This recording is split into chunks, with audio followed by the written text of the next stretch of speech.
Assalamualaikum warahmatullahi wabarakatuh. Waalaikumsalam warahmatullahi wabarakatuh.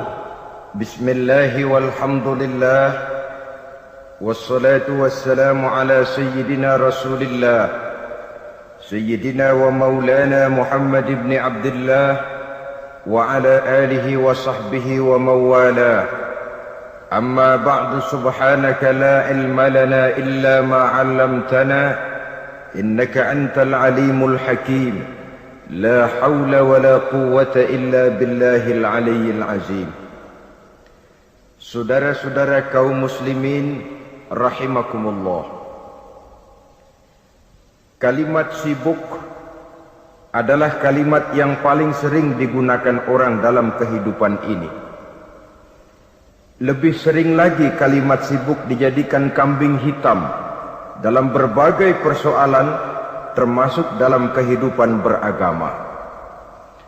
Kadang-kadang kita bertanya kepada seseorang, kenapa tadi malam tidak hadir di pengajian? Jawabannya, sibuk. Kenapa Jumatan tidak kelihatan di masjid? Jawabannya, sibuk. Kenapa dalam peringatan hari keagamaan tidak kelihatan aktif? Jawabannya, sibuk. Kalau kita berbicara soal sibuk, siapa sesungguhnya orangnya dalam hidup ini yang tidak sibuk? Makin tinggi status sosial, akan makin tinggi pula tensi kesibukan yang kita hadapi. Masalahnya ialah kita yang bisa mengatur kesibukan atau malah kesibukan yang mengatur kita. Kalau kesibukan yang mengatur kita, insya Allah sampai tua sibuk terus. Tapi kalau kita bisa mengatur kesibukan, artinya dalam hidup ini ada semacam, bahasa kerennya, description of job. Ada semacam pengaturan waktu, ada semacam pembagian tugas di dalam kehidupan. Maka pada pertemuan kali ini kita akan berbicara tentang bagaimana mengatur waktu dalam hidup menurut contoh yang diberikan oleh Rasulullah sallallahu alaihi wasallam. Menurut riwayat dari Siti Aisyah radhiyallahu anha, adalah baginda Rasul membagi waktu dalam hidupnya itu menjadi 3 bagian. Sepertiga untuk Allah, sepertiga untuk tugas, sepertiga lagi untuk keluarga. Jadi ada waktu untuk Allah, ada waktu untuk tugas, ada waktu untuk keluarga. Bukankah dalam kehidupan ini kadang-kadang berlaku kepincangan dari tingkah seseorang? Ada orang yang seluruh waktunya cuma untuk Allah saja, tugas dilupakan, keluarga terlantar. Itu bukan orang yang terbaik. Ada orang yang waktunya habis cuma demi tugas saja, dari pagi sampai pagi lagi, kalau tidak di belakang meja ia rapat saja kerjanya. Allah dilupakan, sujud tidak sempat, keluarga terbengkalai. Itu juga bukan orang yang baik.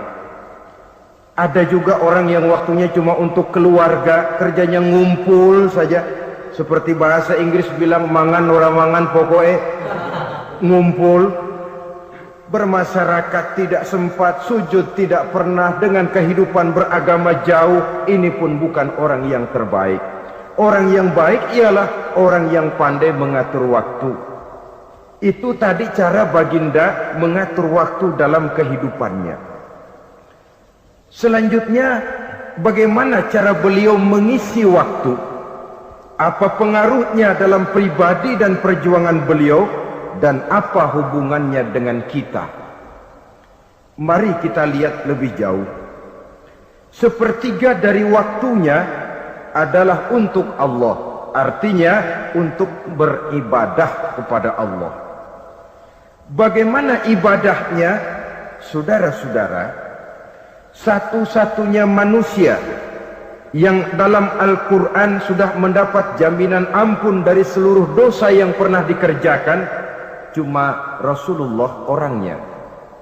Quran yang menjanjikan liyaghfira lakallahu ma taqaddama min dzambika wa ma ta'akhkhar wahai Muhammad, dosamu yang dahulu, dosamu yang sekarang, dosamu yang akan datang kalau memang ada, seluruhnya sudah mendapat jaminan ampun dari Allah Subhanahu wa ta'ala. Orang yang nyata-nyata sudah mendapat jaminan ampun dari segala dosa ini, ibadahnya luar biasa. Luar biasa bagaimana? Sejarah menceritakan beliau kalau sholat malam sampai bengkak kakinya karena rajin sujud. Aisyah menceritakan, satu malam selesai sholat isya saya akan tidur. Saya lihat suami saya sedang sholat, maka saya pun tidur. Tengah malam saya terbangun dari tidur, saya lihat suami saya masih sholat juga. Saya tidur lagi. Menjelang sepertiga malam yang akhir saya bangun, saya lihat masih sholat juga. Saya hampiri beliau. Saya tanya setelah sholatnya usai, "Bang," kata Aisyah, "ada apa yang?" Kata baginda Rasul, sebab beliau itu, jangan senyum kalau saya katakan yang di sini, sebab beliau itu pandai sekali menyenangi hati istrinya. Panggilan kelihatannya sepele, tapi bisa menghidupkan keharmonisan dalam rumah tangga. Beliau apabila memanggil Siti Aisyah dengan kalimat Humaira, "Ya Humaira," wahai yang pipinya kemerah-merahan. Cantik sekali panggilannya untuk istrinya. Kita kadang-kadang terlalu jujur tapi nyakitin. Mentang-mentang bini hitam, kalau manggil bini hitam, sini lo. Jujur tapi nyakiti itu. Hadirin yang saya muliakan, baginda menjawab, "Ada apa ya? Abang ini kan dosanya sudah mendapat jaminan ampun dari Allah." "Iya, lalu gimana?" "Ya kalau ibadah jangan terlalu gitu-gitu benar." "Kenapa sih?" "Orang sudah dapat jaminan ampun itu kan mestinya tenang, aman. Ini malah seolah-olah beliau orang yang paling banyak mempunyai dosa. Tidak puas melaksanakan hanya sholat yang wajib ditambah dengan yang sunnah-sunnah. Tidak usah gitu-gitu bener lah bang, sudah dapat jaminan ampun ini." Terhadap usul istrinya ini, apa jawab beliau? Sederhana tapi melambangkan sikap jiwa yang luhur. Beliau menjawab, "Aisyah, afala uhibbu an akuna abdan syakura?" Yang, apa saya tidak senang kalau saya ini oleh Allah mendapat gelar abdan syakura, hamba yang pandai bersyukur, hamba yang tahu berterima kasih. Makin diampuni, makin banyak sujud saya. Makin diampuni, makin banyak ibadah saya kepada Allah. Inilah prinsipnya. Saudara-saudara, oleh karena ibadahnya demikian rupa, Allah lalu dekat. Oleh karena Allah dekat, perjuangan beliau itu, walaupun Quraisy melakukan segala macam cara dan usaha, mengeluarkan segala daya dan dana, kemampuan dan kekuasaan, tidak pernah berhasil mematahkan, walaupun berhasil menekan perjuangan baginda Rasulullah sallallahu alaihi wasallam. Coba kalau kita buka sejarah, beliau itu kan mulai berjuang sendiri, yang dihadapi masyarakat yang keras, kasar, brutal. 14 abad yang lalu, semenanjung Arabia terkenal sebagai masyarakat yang jahiliyah, di mana maksiat dan munkarat merajalela, sembahan adalah berhala, anak perempuan lahir dibunuh hidup-hidup. Itu zaman dulu, zaman sekarang pun tidak jauh bedanya. Malah kalau zaman dulu dikubur hidup-hidup, sekarang sebelum lahir sudah dibunuh. Yang namanya abortus itu. Kadang-kadang aneh, kita mengadakan operasi bersih, dilarang buang sampah sembarangan. Kalau sudah buang sampah saja tidak boleh sembarangan, tahu-tahu zaman sekarang ini bayi dibuang di tempat sampah. Bukan lagi kertas, bukan lagi kardus, bayi dibuang di comberan. Kan lebih sadis sebenarnya dari jahiliyah 14 abad yang lalu. Judi di zaman dulu 14 abad yang lalu merajalela, menyentuh segala lapisan masyarakat. Di zaman sekarang pun judi tidak kurang hebatnya, cuma tentu dengan bahasa yang lain. Apalagi di zaman sekarang orang pandai menghaluskan bahasa, mensamarkan istilah.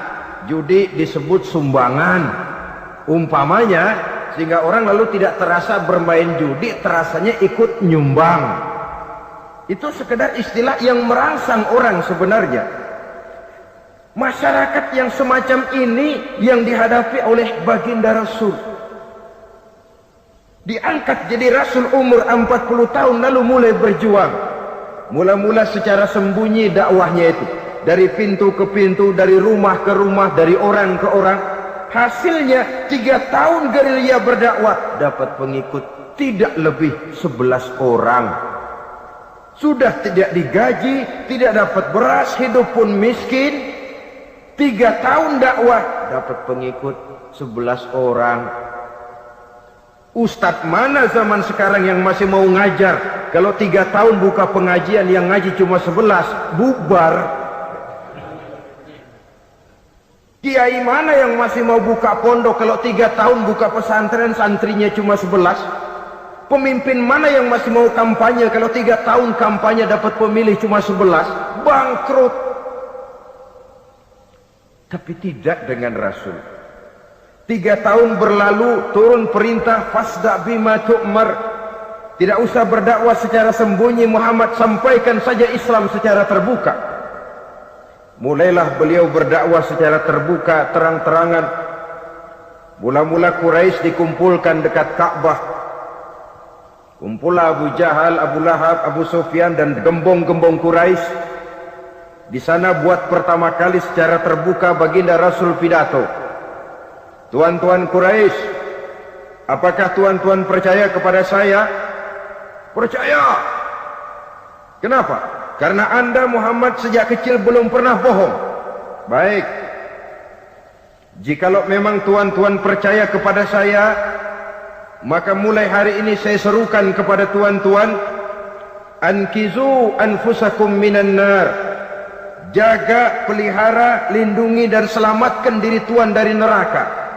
Tinggalkan segala macam berhala, jauhi Latta, Uzza, Manat dan Hubal. Sembah Allah Tuhan yang Esa, yang lam yalid wa lam yulad, yang tidak beranak dan tidak diperanakan. Ini dakwah pertama yang beliau sampaikan. Selesai beliau pidato, Abu Lahab interupsi, angkat tangan. Muhammad, ada apa paman? Alihadza jama'tana? Cuma untuk dengar ocehan kayak begini kami dikumpulkan di sini. Tabban laka ya Muhammad. Kalau bahasa kasarnya, mau mampus kamu Muhammad. Nabi tidak jawab, Allah yang jawab. Tabbat yada abi lahabi wa tab, ma aghna anhu maluhu wa ma kasab. Bukan Muhammad yang celaka, Abu Lahab lah yang kelak akan menemui kecelakaan. Dakwah terus berlangsung. Ketika dakwah secara terbuka sudah dimulai, hambatan dan tantangan mulai datang. Sejak dari teror mental sampai kepada teror fisik.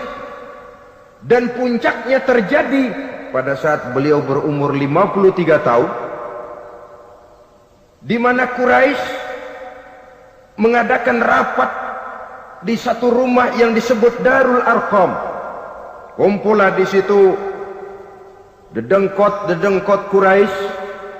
Siapa lagi kalau bukan Abu Jahal, Abu Lahab? Mereka rapat pleno lengkap.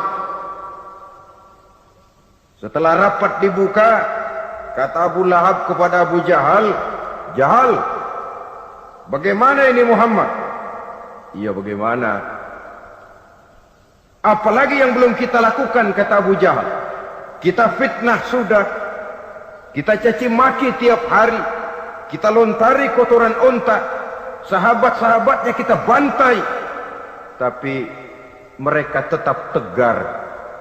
Iya, kata Abu Jahal, Dan sekarang ini sahabatnya sebagian berangsur-angsur sudah hijrah ke Madinah. Ini pertanda Islam akan berkembang di kota Madinah. Kalau nanti dia berhasil di Madinah lalu menyerbu ke Mekah, alamat habis kita gulung tikar. Makanya kata Abu Jahal, makanya apa? Makanya dari dulu juga saya bilang, kempesin aja itu. Jadi kalau bahasa okemnya kan begitu tuh. Bunuh saja Muhammad, bunuh. Iya, soal bunuh sih gampang kata Abu Lahab. Tapi Muhammad kan tidak keluar dari batu. Dia punya keluarga, sanak famili dan handai tolan. Kalau keluarganya menuntut balas bagaimana ini? Gampang. Kita kan banyak punya suku. Tiap-tiap suku kan punya juara, tukang-tukang pukul. Sewa saja, tiap suku ambil tukang pukulnya, kita kepung rumah Muhammad, bunuh sama-sama. Kalau keluarganya akan menuntut balas, dia akan berhadapan dengan seluruh suku yang ada di semenanjung Arabia ini. Bagaimana, setuju? Setuju. Nah, sudah. Kapan kita bunuh Muhammad? Kapan lagi? Tidak usah buang waktu. Besok malam. Ya, besok malam kita bunuh Muhammad. Tapi awas, semua yang ikut rapat di sini, ingat baik-baik, ini rahasia negara. Besok malam kita akan membunuh Muhammad. Siapa yang berani membocorkan rahasia negara ini, supersip, dianggap menghambat program Quraisy. Itu nanti dijatuhi hukuman berat ya. Jaga rahasia baik-baik bahwa besok malam kita akan membunuh Muhammad. Sanggup? Sanggup. Rapat selesai. Hadirin boleh bubar ke rumah masing-masing. Pulang. Namanya manusia, bocor juga rahasia ini. Begitu pulang, cerita sama istrinya, Bu, anu loh Bu, apa Pak? Saya tadi ikut rapat. Rapat apa tuh Pak? Besok malam akan ada pembunuhan. Pembunuhan? Pembunuhan. Siapa toh yang mau dibunuh? Muhammad. Tapi jangan bilang-bilang ya, ini rahasia negara. Ini rahasia negara Bu, jangan bilang-bilang. Iya Pak, iya. Nah, besok pagi istrinya ngobrol sama tetangganya. Mbak Ayu, tahu nggak? Apa toh? Nanti malam akan ada pembunuhan. Siapa yang mau dibunuh? Muhammad. Loh, sampean taunya dari mana? Suami saya ikut rapat, tapi jangan bilang-bilang ya Bu ya. Ini rahasia negara.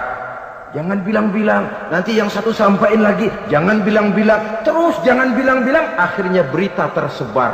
Sehingga pagi hari itu sebagian besar penduduk Mekah sudah tahu kalau nanti malam akan ada pembunuhan. Maka lepas zuhur, Mekah itu mulai tegang. Yang simpati, aduh kasihan Muhammad nanti malam akan dibunuh. Yang tidak senang, mampus biar dia rasain ntar malam. Saudara-saudara, begitu maghrib berbunyi sudah, udara mulai gelap, penduduk Mekah sudah kunci pintu seperti ada jam malam. Sepi, sesepi-sepinya. Tutup pintu, kunci, bukan tidur, ngintip dari dalam. Lepas jam 8 malam, makin tegang. Masing-masing penduduk ngintip dari pintunya. Sudah berangkat belum orang yang mau bunuh Muhammad? Sudah berangkat belum? Kira-kira jam 9 ini, tukang-tukang pukul lewat mau ngepung rumah Muhammad untuk membunuh beliau. Begitu masuk Mekah, penduduk sudah kunci pintu, tapi mereka tahu kalau semua ngintip. Wah, makin hebat ini yang pemuka Quraisy ini, tukang-tukang pukul ini. Jalannya dibuat gagah-gagah, barisnya dibuat hebat-hebat. Itu injekan tanahnya dalam baris dibuat kencang-kencang, brok, brok, brok, brok, kayak serdadu baris. Lewat dekat rumah penduduk pakai batuk lagi. Yang dari dalam ngintip makin ciut. Wah, ini dia yang mau bunuh Muhammad ini. Sampai di rumah Nabi, dikepung rumah Nabi, di pagar betis. Malam itu di dalam rumah cuma Nabi, Abu Bakar dan Ali bin Abi Thalib. Nabi tahu rumahnya dikepung. Lewat tengah malam beliau berkata, Abu Bakar, saya ya Rasul. Mari kita berangkat hijrah. Baik ya Rasul. Ali, saya ya Rasul. Kamu gantikan saya ya. Gantikan apa ya Rasul? Gantikan tidur di tempat tidur saya. Baik ya Rasul. Masya Allah. Sekali menggantikan mati. Tidur di tempat tidur Rasul pada malam rumahnya dikepung. Resikonya kan mati. Menggantikan mati. Lah kalau menggantikan lurah lumayan. Menggantikan mati. Dan Ali tahu persis resikonya. Dan beliau waktu itu masih muda dan beliau tidak nawar. Baik ya Rasul, saya akan tidur di sini, berangkatlah Tuhan. Berangkat Rasul. Ketika keluar dari pintu belakang rumah dikepung rapat. Terjadilah keajaiban yang Allah ceritakan, wa ja'alna min baini aydihim sadda wa min khalfihim sadda fa'aghshaynahum fahum la yubsirun. Di muka, di belakang, di kiri kanan dibuatkan dinding oleh Allah, dibutakan mereka. Mereka tidak lihat kalau Muhammad keluar dari rumahnya. Siaga penuh, apel, mata melotot, Nabi lewat nggak kelihatan. Sampai Nabi kemudian menuju Gua Thur, 3 malam 2 hari di sana. Dari sana perjalanan dilanjutkan ke Madinah Al-Munawwarah. Allahu Akbar. Mengarungi gurun pasir yang gersang dan tandus, yang terbentang antara Mekah dan Madinah. Meninggalkan kampung halaman tempat di mana dilahirkan dan dibesarkan. Keluarga yang berbeda akidah terpaksa berpisah. Kok kuat? Kok bisa? Kok sanggup? Di mana rahasia kekuatannya? Beliau punya sandaran vertikal. Ibadahnya kepada Allah. Dengan bahasa kita sekarang, beliau punya backing. Backingnya tidak kepalang tanggung, yang serba maha. Maka saya mengajak kepada seluruh kaum muslimin, di zaman sekarang kan orang lagi main backing-backingan.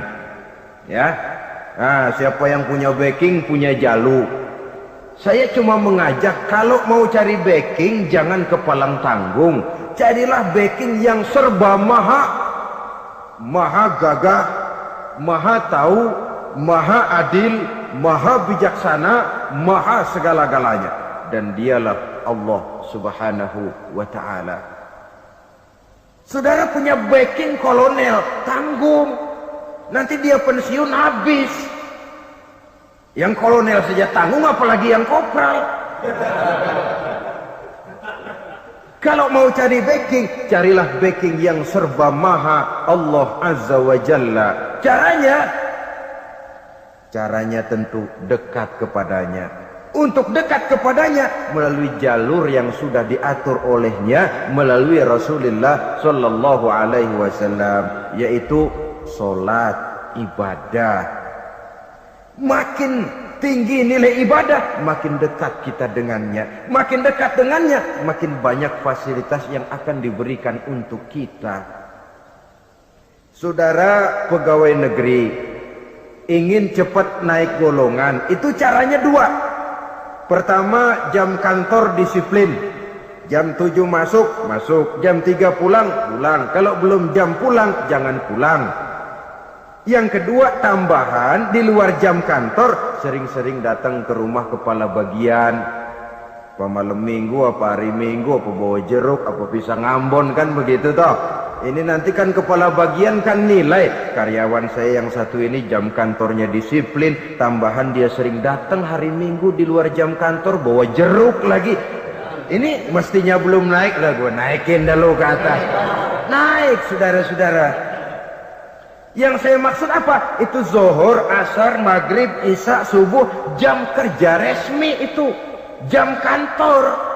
Lah, ada kunjungan di luar jam kantor. Yang namanya tahajud, yang namanya hajat, yang namanya duha. Nanti kan Allah lihat, ini hambaku yang satu ini jam kantornya betul, zuhur, asar, maghrib, isya, subuhnya tepat. Tambahan di luar jam kantor, dia sering menghadap kepadaku. Nah, hambaku ini aku angkat kau maqamam mahmuda, ke satu tempat yang terpuji. Kalau Allah yang ngangkat, satu negara orang mau rendahkan kita, kita akan tetap tinggi. Kalau Allah mau rendahkan, satu negara mau angkat kita, kalau memang dasar mesti nyungsap ke bawah. Inilah perlunya sandaran vertikal. Inilah perlunya kita mempunyai backing hanya kepada Allah. Pada waktunya orang akan sampai ke titik jenuh. Dalam kesunyian orang sering mempertanyakan eksistensi diri, mulai mempertanyakan hakikat keberadaannya. Di tengah kesibukan bisnisnya, di tengah kesibukan kerja dari rapat ke rapat, dari kantor ke kantor, dari tender ke tender, orang akan sampai kepada titik jenuh. Dikala itu dia memerlukan ketenangan, dikala itu dia memerlukan kedamaian, dikala itu dia mencari eksistensi diri. Sebenarnya hidup ini mau apa sih? Cuma sekedar menjalani hal-hal yang rutin saja, pergi pagi pulang sore, peras keringat banting tulang, atau ada tujuan yang lebih luhur daripada sekedar ini? Dikala itulah dia mulai mencari jalur untuk mendekatkan diri kepada Sang Pencipta. Dan tidak bisa ingin dekat dengan Allah, saudara, pakai aturan sendiri. Ingin dekat dengan gubernur harus ikut aturan yang ditetapkan oleh protokolnya gubernur. Ingin dekat dengan presiden, ya ikut jalur yang sudah disusun oleh protokolnya presiden. Ingin dekat dengan Allah, ya ikut jalur yang sudah diatur oleh Allah melalui Rasulnya. Apa itu? Ya diantaranya sholat, puasa, dan ketentuan-ketentuan ibadah yang lain. Tidak bisa dengan prinsip, yang penting kan hati baik, berjiwa bersih, akhlak luhur, tidak usah sholat kalau hati baik sudah dekat dengan Allah. Oh, alangkah enaknya kalau begitu. Kalau dengan itu bisa dekat dengan Allah, rasanya Nabi Muhammad yang paling dulu berhenti sembahyang. Kenapa? Beliau orang yang hatinya paling baik. Beliau orang yang budinya paling luhur. Kalau budi luhur dan hati baik sudah menjamin untuk dekat dengan Allah, Nabi dulu berhenti sholat. Nyatanya tidak. Beliau orang yang berbudi luhur, berakhlak baik, entoh ibadahnya demikian rupa. Dan beliau adalah standar untuk kita jadikan contoh dalam mengamalkan ajaran-ajaran agama di kehidupan kita ini. Saudara, itu tadi sepertiga waktu beliau untuk ibadah, untuk Allah. Sepertiga yang kedua dari waktu beliau adalah untuk tugas. Dalam hal ini, sebagai seorang Rasul, menyampaikan risalah Islam berhadapan dengan umat. Yang jadi soal ialah, apa modal utama beliau di dalam melaksanakan tugas? Dan ini nanti sebagai cerminan buat kita. Modal utamanya pertama adalah keteladanan, dan yang kedua adalah akhlak. Sekarang ini kita hampir nyaris mengalami berbagai macam krisis. Yang paling santer kita dengar adalah krisis wibawa. Ada pak guru dicegat muridnya di jalanan, dipukulin karena nggak naik kelas katanya. Nampaknya guru nggak lagi berwibawa. Di satu pihak mungkin karena si guru tidak bisa digugu dan ditiru. Di lain pihak juga murid tidak lagi mengenal arti rasa hormat kepada pak guru. Nah, kenapa krisis wibawa timbul? Karena tidak ada keteladanan. Adapun Rasul, wibawa beliau timbul di tengah umat karena keteladanan ini.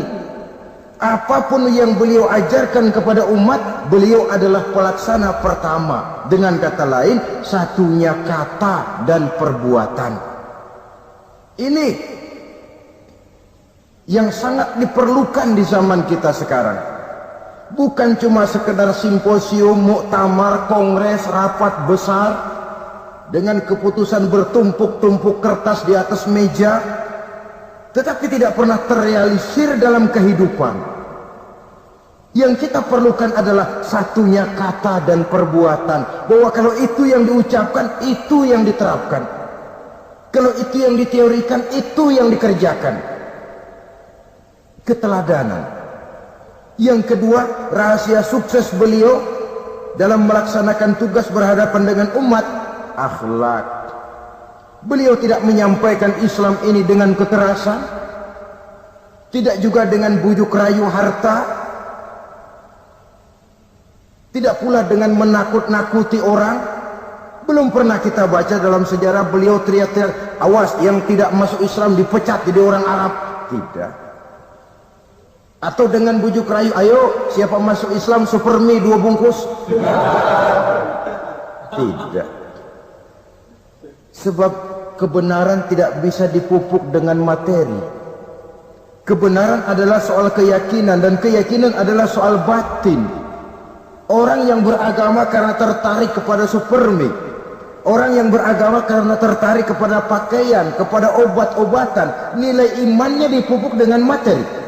Dan usaha seperti itu sama saja dengan menegakkan benang basah. Dia percaya kepada sesuatu yang dia tidak mengerti. Dia yakin kepada sesuatu yang dia tidak tahu apa bentuk yang dia yakini itu. Alangkah malang dan kasihannya orang yang beragama seperti ini. Tidak demikian dengan Rasul. Islam ini adalah satu keyakinan. Keyakinan terhadap kebenaran hanya bisa ditegakkan dalam nurani manusia yang paling mendasar. Karena itu dia tidak bisa dipaksakan. Dan itu pula sebabnya Quran punya prinsip la ikraha fid din. Tidak ada paksaan dalam beragama. Mau Islam silakan, tidak mau Islam silakan. Allah tidak memaksa. Tapi ayat ini jangan disalah pakai. Tidak pernah sholat, ditanya orang, kamu kan Islam kok tidak sholat? La ikraha fid din dong. Salah pakai. Yang tidak ada paksaan dalam beragama itu untuk orang di luar Islam. Kepada tuan-tuan di luar Islam, la ikraha fid din, tidak ada paksaan masuk Islam. Tapi kalau sudah masuk ke dalam Islam, maka berlaku peraturan Islam. Contohnya begini saja, tidak ada paksaan masuk ke rumah saya. Itu mau masuk silahkan, tidak mau masuk tidak ada urusan. Tapi sekali saudara masuk ke rumah saya, saudara harus ikut tata tertib yang ada di dalam rumah saya. Kira-kira beragama itu begitu. Tidak ada paksaan masuk Islam. Tapi sekali saudara masuk Islam, maka berlaku peraturan Islam untuk kehidupan saudara. Jadi la ikraha fid din ini buat orang di luar garis. Allah tidak maksa-maksa orang mau masuk Islam, mau tidak. Silahkan saja. Tapi ketika orang mendapat hidayah, masuk ke dalam Islam, peraturan Islam berlaku dalam kehidupannya. Saudara hadirin, kaum muslimin rahimakumullah. Akhlak. Mari kita lihat lebih jauh bagaimana sih akhlak beliau yang mulia itu. Allahu Akbar. Kalau orang berakhlak kepada teman, itu sih biasa. Tapi berakhlak kepada musuh, ini yang luar biasa. Ini yang agaknya Allah saja memuji beliau. Wa innaka la'ala khuluqin azim. Engkau Muhammad benar-benar berada di atas budi pekerti yang luhur dan terpuji. Kalau saya baik kepada orang yang memang baik kepada saya, logis toh, wajar, memang harusnya. Tapi berbuat baik kepada orang yang jahat terhadap saya, ini yang tidak setiap orang bisa. Nah, sebab itu saya tidak ingin menceritakan akhlak beliau kepada sahabat, namanya juga kepada sahabat. Saya akan kutip beberapa riwayat yang menceritakan bagaimana akhlak beliau kepada orang yang nyata-nyata memusuhinya. Berbagai riwayat menceritakan bagaimana beliau ketika di Taif dilontari orang dengan batu, yang melontari beliau malah mendapat doa, Allahumma hdi qaumi fa innahum la ya'lamun. Ya Allah, berikan hidayah, berikan petunjuk kepada mereka yang melontari saya dengan batu, karena mereka tidak tahu. Kalau saja mereka tahu, mereka tidak akan melontari saya dengan batu. Ya Allah, berikan hidayah kepada mereka. Padahal ketika itu malaikat Jibril menawarkan jasa. Muhammad, kalau kamu mau orang yang melontari kau dengan batu itu hancur, saat ini juga saya angkat Jabal Uhud, saya timpakan mereka biar mati semua. Mau Muhammad? Jangan Jibril, mereka tidak tahu. Kalau saja mereka tahu, mereka tidak akan melontari saya dengan batu. Lebih baik doakan mereka supaya mendapat hidayah dari Allah. dalam kondisi kepepet, dilontari dengan batu, malaikat Jibril datang menawarkan jasa. Beliau lebih memilih mendoakan orang yang berbuat jahat itu. Ya Allah, bukan main. Umumnya kita kan kalau lagi kepepet ada yang nolongin, girang bener. Andai kata kita yang jadi nabi disambitin orang, datang malaikat Jibril nawarin, bagaimana sikat? Habisin aja dah.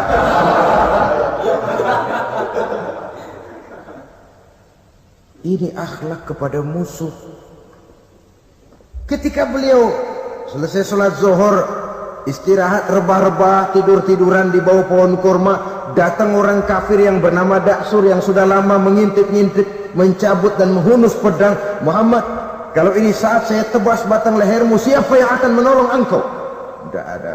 Yang akan menolong saya Daksur? Iya, Allah yang akan menolong saya. Mendengar Allah, Daksur gemetar, keringat dingin bercucuran, pedang jatuh ke bawah, diambil oleh Rasul pedangnya, dibalikkan ke leher Daksur. Kalau sekarang saya yang tebas batang lehermu Daksur, siapa yang akan menolong kamu? Tidak ada ya Rasul, kecuali kalau kau mau memaafkan saya. Baik, ambillah kembali pedangmu, kau saya maafkan, dan jangan ulangi lagi perbuatan semacam ini. Lain saat beliau sedang tawaf, diikuti oleh seorang Quraisy kafir. Sambil tawaf, ini kafir Quraisy sudah bawa pisau. Dia pikir nanti di satu sudut yang agak gelap saya tikam Muhammad dari belakang, saya bunuh dia. Jadi kafir ini pura-pura ikut tawaf. Jahatnya orang kafir itu kan begitu, tawaf ya ikut pura-pura tawaf, ada kesempatan sikat dari belakang. Putaran pertama belum ada kesempatan, putaran kedua makin tegang. Pokoknya begitu tempat agak gelap, cabut pisau, hantam saja sudah Muhammad, biar mati sekali di sini. Dan Nabi tahu, ini asisten pribadi malaikat Jibril ngasih tahu toh. Jadi malaikat Jibril memberitahu, awas Muhammad, itu di belakangmu orang cuma pura-pura tawaf, dia bawa pisau mau bunuh kamu, hati-hati Muhammad. Roger, ganti gitu.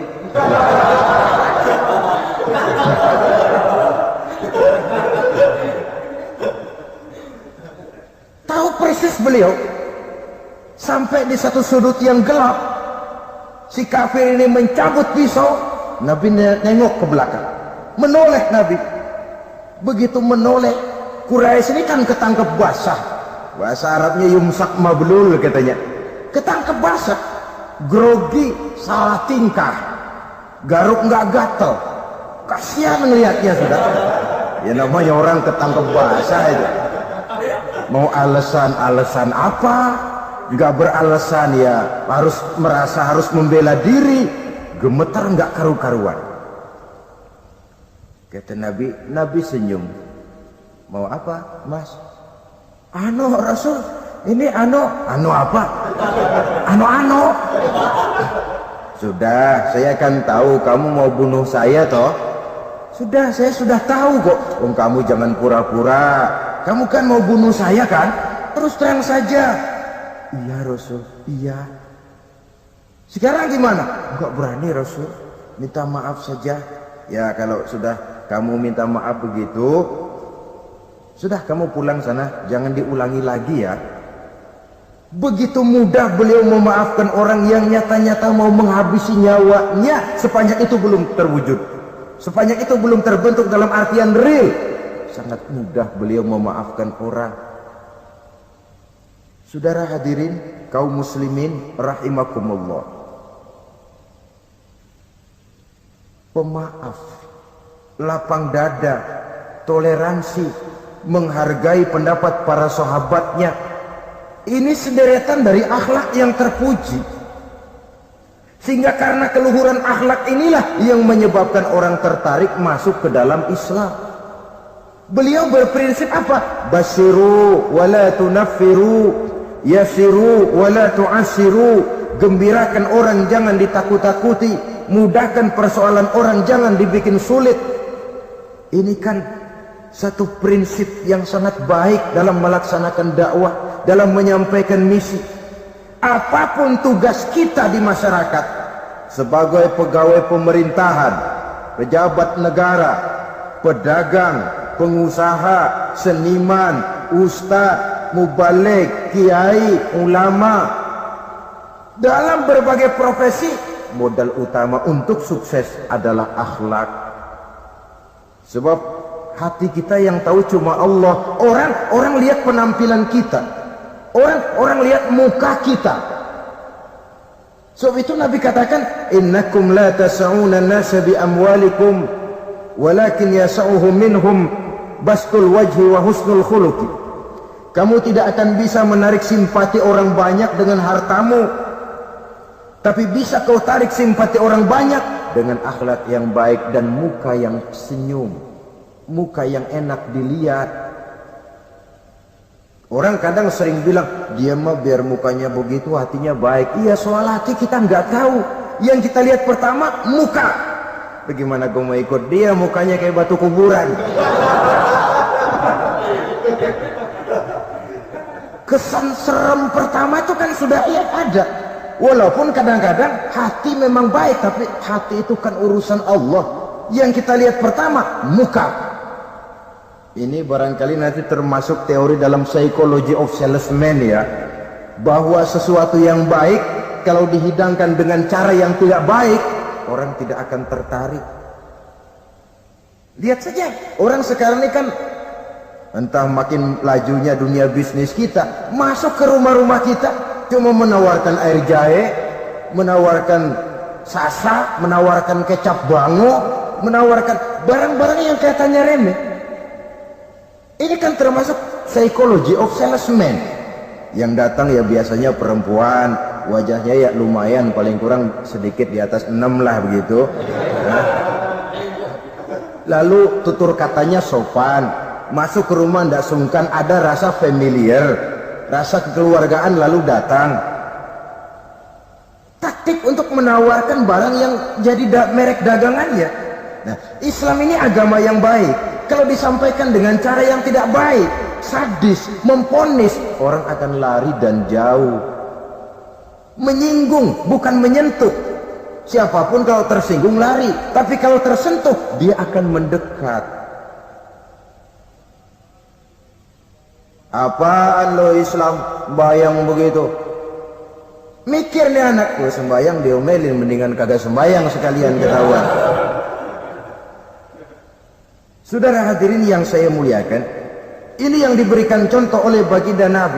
Apapun tugas kita, pedagang utamakan akhlak, petani utamakan akhlak, seniman utamakan akhlak, mubalik utamakan akhlak, pejabat negara utamakan akhlak, pelayan dan pengabdi masyarakat utamakan akhlak. Saudara hadirin yang saya hormati, kaum muslimin yang berbahagia. Jadi untuk sukses di masyarakat, untuk sukses di tempat tugas, modal utama adalah akhlak. Dan ini yang dicantikan contoh dari Nabi kita Muhammad sallallahu alaihi wasallam. Sepertiga waktunya untuk tugas. Dalam menjalankan dan melaksanakan tugas sebagai seorang rasul, menyampaikan risalah Islam, berhadapan dengan umat, modal utamanya adalah akhlak. Demikian juga kita di masyarakat. Dan akhlak itu memang harus dibiasakan sejak kita kecil, sehingga dengan demikian nilai-nilai yang baik akan terus terbawa sampai di hari tua kita. Saudara-saudara, rasanya kehancuran satu bangsa dimanapun di dunia ini selalu dimulai dengan kehancuran akhlak daripada bangsa itu sendiri. Dan kehancuran akhlak itu bisa saja terjadi di tengah kemakmuran ekonomi, di tengah maju dan canggihnya teknologi. Kapan? Apabila pegangan orang kepada agama sudah lemah dan rapuh. Kita tengok di negara-negara di sebelah barat kita, kemajuan teknologi yang tidak diimbangi dengan kuatnya pegangan orang kepada agama telah melahirkan budaya-budaya yang merendahkan martabat manusia. Lahirlah kebudayaan hipis, lahirlah kebudayaan nudis, hidup serba bosan dengan ini dan itu karena segalanya sudah dimiliki, rumah mentereng, jumlah kendaraan sejumlah keluarga, kapal pesiar di laut mewah, pesawat udara punya, setelah ini punya ini, ada semua ada, titik jenuh sampai. Mau apa semua ini? Akhirnya ingin hidup apa adanya, tidur di goa-goa, tidur di kaki-kaki gunung, tidur di hutan belantara, pakaian kumel. Itu hipis-hipis yang datang kemari, yang pakaiannya kumuh, tambelan, lepis belel. Padahal di kantongnya cek, travel cek, dolar. Lain hipis kita, emang benar-benar gembel.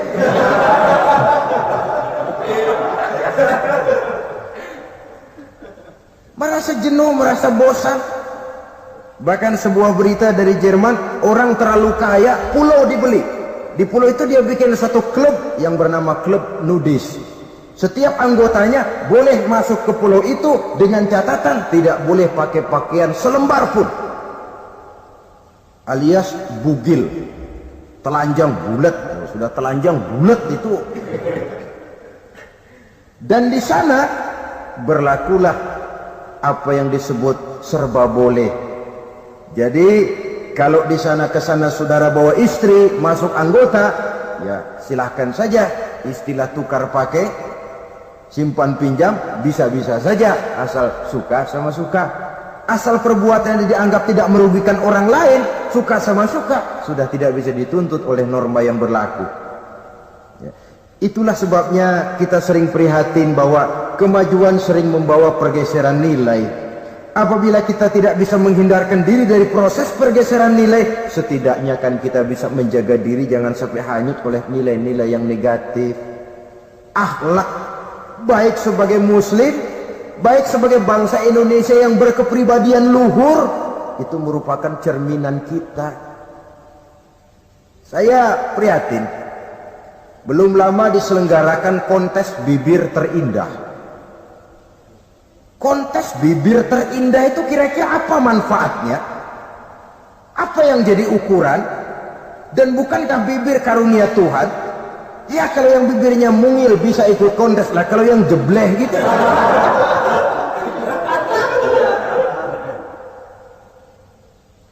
Kontes bibir terindah masih hangat dibicarakan orang. Sudah muncul lagi kontes betis terindah. Nah kalau sudah bicara soal betis ini, kan yang terbayang oleh kita kira-kira ukurannya apa? Yang diukur itu apanya ya? Ya tentu betisnya itu. Nah paling celaka kalau betis-betis yang ikut itu nanti jadi milik panitia semua kan.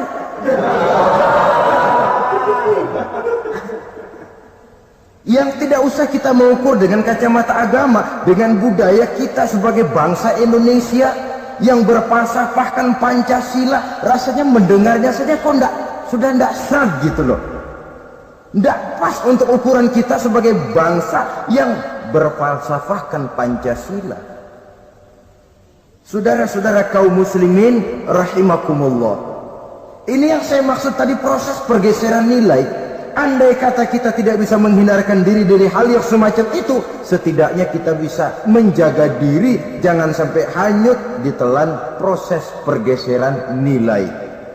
Dan memelihara nilai-nilai akhlak ini dari hari ke hari memang tidak semakin ringan, bahkan akan semakin berat, karena tantangan yang kita hadapi juga akan semakin berat.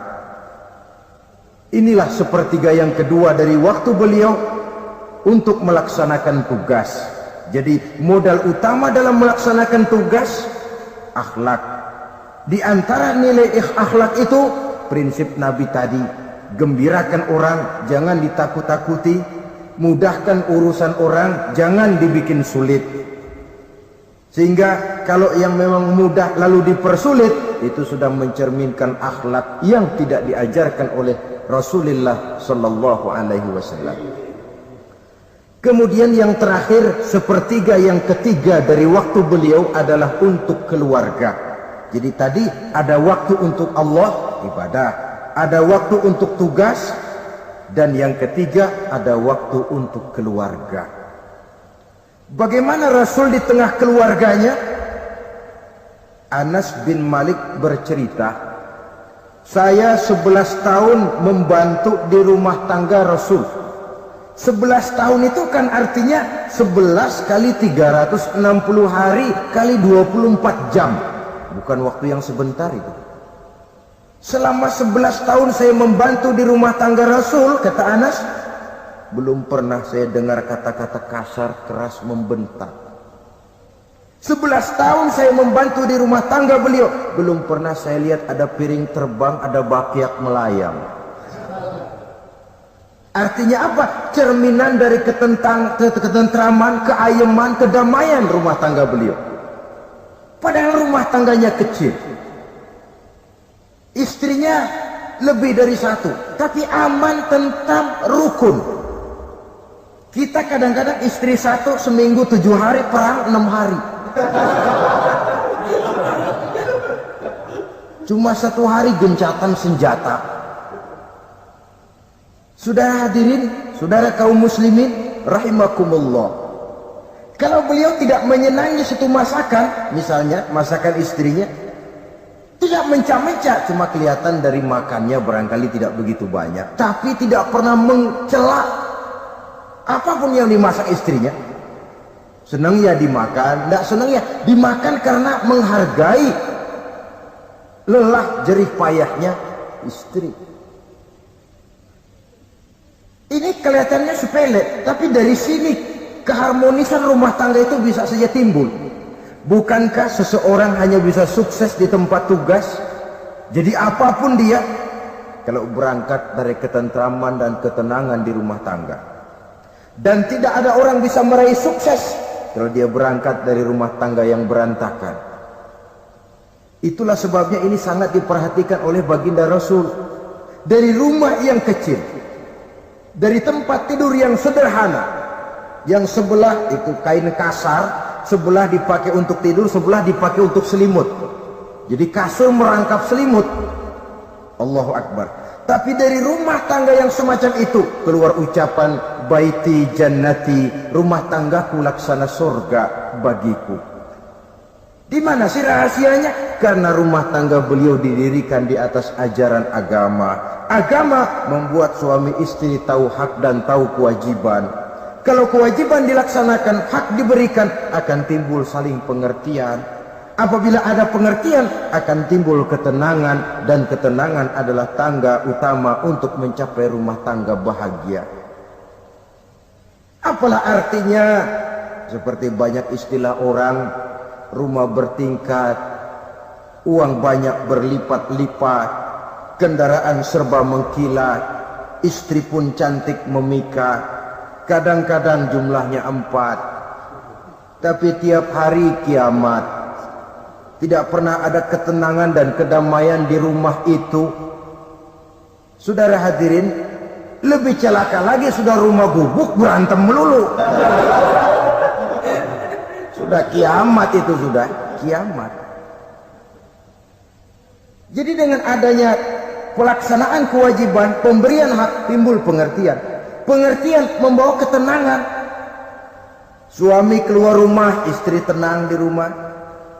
Suami meninggalkan istri pun hatinya tenang dan tentram, tidak was-was, tidak berpikiran nanti kalau saya lembur ini istri ngompreng, tidak. Si istri pun lega melepas suami karena ada keterbukaan. Ini kan menurut angket terakhir loh ya, yang diadakan oleh beberapa majalah di ibu kota ini, di ibu kota katanya, dari sejumlah laki-laki yang disebarkan angket, ternyata jika ada 3 laki-laki, 2 nyeleweng. Jadi angka penyelewengan itu 2/3 dari jumlah laki-laki itu menyeleweng katanya. Ya mudah-mudahan yang kumpul di sini termasuk 1/3 yang nggak nyeleweng itulah. Dan tidak semua bentuk penyelewengan itu karena alasan ekonomi. Bukan pula karena alasan ketidaksetiaan istri, tapi merupakan cerminan dari sikap hidup di mana orang jauh dari nilai-nilai agama, sehingga penyelewengan itu dianggap sesuatu yang manusiawi, biasa-biasa saja, bahkan kadang-kadang ikut membentuk status sosial, melahirkan kebanggaan. Innalillahi. Orang kalau sudah bangga nyeleweng bangga, itu kiamat sudah. Sama saja, bikin dosa, ketawa. Waduh. Itu malaikat gemes benar. Udah bikin dosa cengengesan, cengar, cengir. Tidak ada rasa nyesel, tidak ada rasa takut, tidak ada rasa bersalah. Biasa gitu. Saudara hadirin yang saya muliakan, ini kan cerminan dari rapuhnya pegangan orang kepada agama. Jadi untuk membina rumah tangga yang bahagia ini, sepertiga dari waktu untuk di tengah keluarga, menghidupkan nilai-nilai agama di rumah tangga kita. Oleh karenanya, pada bagian akhir dari pertemuan yang singkat ini, saudara-saudara, saya mengajak, marilah pandai-pandai membagi dan mengatur waktu. Ada waktu untuk Allah, ada waktu untuk tugas, ada waktu untuk keluarga. Syukur kalau ada keseimbangan. Tapi kalau tidak, istilah usul fikih itu tatimul aham minal muhim, mendahulukan yang terpenting dari yang penting. Kalau ada 3 persoalan semuanya penting, tentu di antara 3 ini kan ada yang lebih penting. Yang itulah yang dikerjakan lebih dulu. Dan ini tidak berarti bahwa penjatahan waktunya harus sama. Untuk ibadah dalam sehari semalam sekian jam, untuk tugas sekian jam, untuk keluarga sekian jam. Tidak bisa kita targetkan begitu. Dan yang dimaksud di sini pun adanya pengaturan. Pengaturan tidak berarti bahwa harus sama waktunya, tidak. Kita melihat kepentingannya. Saudara hadirin, sama